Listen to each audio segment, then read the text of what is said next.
Assalamualaikum warahmatullahi wabarakatuh. Perkenalkan, nama saya Andi Erwin. Saya guru penggerak angkatan 7 Kabupaten Indragiri.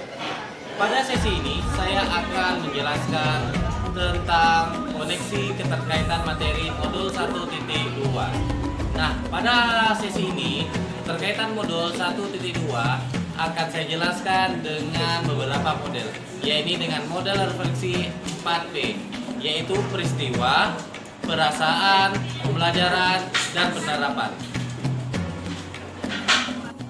Baik, Bapak Guru calon penggerak angkatan 7, kali ini saya akan menjelaskan 4P yang pertama, yaitu peristiwa. Momen yang paling penting dalam diri saya serta membicarakan bagaimana tentang pendidikan itu sebenarnya. Yang pertama adalah mempelajari modul 1.1 tentang filosofi pemikiran Ki Hajar Dewantara sebagai acuan pendidik dalam menerapkan pendidikan baik dan benar. Dan modul 1.2 tentang nilai dan peran guru penggerak. Yang kedua, memahami filosofi pemikiran Ki Hajar Dewantara, di mana seorang guru bertindak sebagai among yang bermaksud sebagai menuntun murid, serta pernyataan beliau mengenai menghambat kepada peserta didik. Yang terakhir adalah menganalisis masing-masing nilai dan fungsi peran guru penggerak yang berkaitan dengan filosofi Ki Hajar Dewantara. Selanjutnya masih tentang P yang pertama, yaitu peristiwa. Peristiwa saya ini akan saya jelaskan tentang momen yang paling menantang bagi diri saya. Ada dua. Yang pertama yaitu melakukan aksi nyata atau penerapan dari filosofi pemikiran Ki Hajar Dewantara.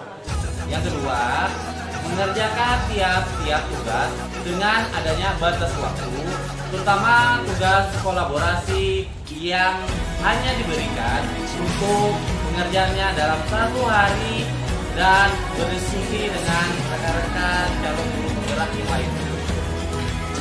Baik, masih tentang peristiwa, yaitu yang P pertama, bagi saya akan mengaitkan antara modul 1.1 dengan modul 1.2 yang saya pahami dan saya pelajari, yaitu pada modul 1.1 filosofi Ki Hajar Dewantara itu berpusat kepada menghambat kepada peserta didik, di mana pendidikan haruslah berorientasi kepada peserta didik tersebut untuk menumbuhkan kembang dan bakat sesuai minat dan bakatnya. Berarti secara bagi saya adalah itu merupakan berpihak pada murid. Sedangkan kaitannya dengan modul 1.2 adalah itu sebagai pemimpin pembelajaran yang memfasilitasi peserta didik dalam tumbuh dan berkembang sesuai minat dan bakatnya. Baik, Bapak Guru hebat calon guru penggerak angkatan 7, saya akan menjelaskan tentang P yang kedua. P yang kedua adalah perasaan, di mana perumpamaannya adalah saya seorang kafilah yang berada di padang pasir, di mana saya mencoba mencari air di oase. Oase itu ibarat ilmu yang bagus, yang banyak, dan pengalaman berharga yang saya dapatkan dari pelatihan calon guru penggerak ini. Saya merasa bersyukur dan bahagia dalam kesempatan ini bisa menjadi salah satu guru yang bisa mengikuti pelatihan guru penggerak, di mana saya merasa masih minim sekali pengalaman dalam mengikuti beberapa kegiatan. Saya haruslah banyak belajar dan membenahi diri saya sendiri. Saya merasa tergugah untuk mengimplementasikan ilmu dari setiap materi yang disajikan oleh pengajar praktek, fasilitator, dan instruktur, sehingga menjadi motivasi saya dan bisa mempraktekannya kepada rekan-rekan guru yang lain. Dan P yang ketiga. P yang ketiga adalah pembelajaran, di mana saya membagi dua momen dari pembelajaran ini, yaitu sebelum saya melakukan pembelajaran, Saya adalah seorang guru yang terbiasa memiliki orientasi bahwa pembelajaran yang baik itu adalah peserta didik yang duduk, diam, mendengarkan, dan guru sebagai pusat pembelajaran. Saya juga salah dalam menerapkan nilai kognitif adalah nilai yang menjadi wujud keberhasilan dari peserta didik tersebut. Bahkan harus tinggi dan harus lewat dari KKM yang dicapai. Saya tidak pernah merefleksikan apa yang saya kerjakan. Jadi saya tidak pernah membuat diri saya menjadi lebih baik dalam pembelajaran. Yang terakhir, saya tidak pernah berkolaborasi dengan teman sejawat. Bahkan saya tidak bisa menanyakan tentang kekurangan atau kelebihan saya dalam pembelajaran pada teman sejawat. Akan menjelaskan pembelajaran setelah saya mengetahui tentang modul 1-2 pada materi ini.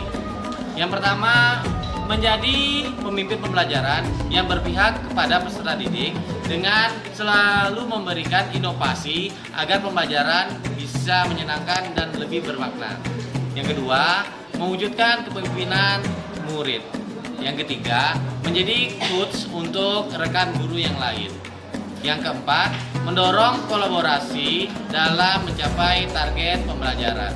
Dan yang terakhir tentunya adalah menggerakkan praktisi, dan saya juga bergabung dengan FGMP Bahasa Inggris. Guru hebat penggerak angkatan ke-7, saya akan menjelaskan P yang keempat adalah penerapan. Saya akan membagi beberapa aspek dalam penerapan modul 1-2 pada kesempatan kali ini. Yang pertama adalah berpihak pada peserta didik. Maksudnya adalah kita sebagai guru bisa menyadarkan bahwa peserta didik adalah pusat dari pembelajaran, di mana kita menjadi menghamba kepada peserta didik, yang maksudnya adalah menuntun, membina, dan membimbing peserta didik menjadi pelajar yang bersedia berdasarkan profil Pancasila. Yang kedua adalah inovatif. Yang maksud dengan inovatif adalah penerapannya kita sebagai guru bisa menciptakan hal-hal yang baru yang belum ditemukan peserta didik dan berani berkarya guna meningkatkan pembelajaran dengan maksimal. Yang ketiga adalah reflektif. Yang dimaksud dengan reflektif adalah berpikir terbuka dan bertanya kepada diri apa yang telah kita lakukan dan kita mensurvei diri kita baik atau tidaknya pada pembelajaran kali ini. Yang keempat adalah mandiri. Ya, yang dimaksud dengan mandiri adalah bersifat berani bergerak dan memiliki motivasi diri dan tidak terpengaruh dengan hal yang lain, serta berani dalam pembelajaran tanpa dorongan atau paksaan orang lain. Penerapan selanjutnya yang merupakan terakhir dari P4 saya adalah kolaboratif. Yang dimaksud dengan kolaboratif adalah bekerja sama dengan rekan guru sejawat, penggerak, praktek pengajaran, fasilitator, dan instruktur dalam bekerja sama membangun kegiatan sesuai dengan modul 1-2, yaitu peran dan nilai guru penggerak untuk memaksimalkan pembelajaran di sekolah. Baik, rasa saya cukup demikian penjelasan dari saya. Mohon maaf jika ada salah tentang koneksi materi modul 1-2 ini. Terakhir saya ucapkan Assalamualaikum warahmatullahi wabarakatuh.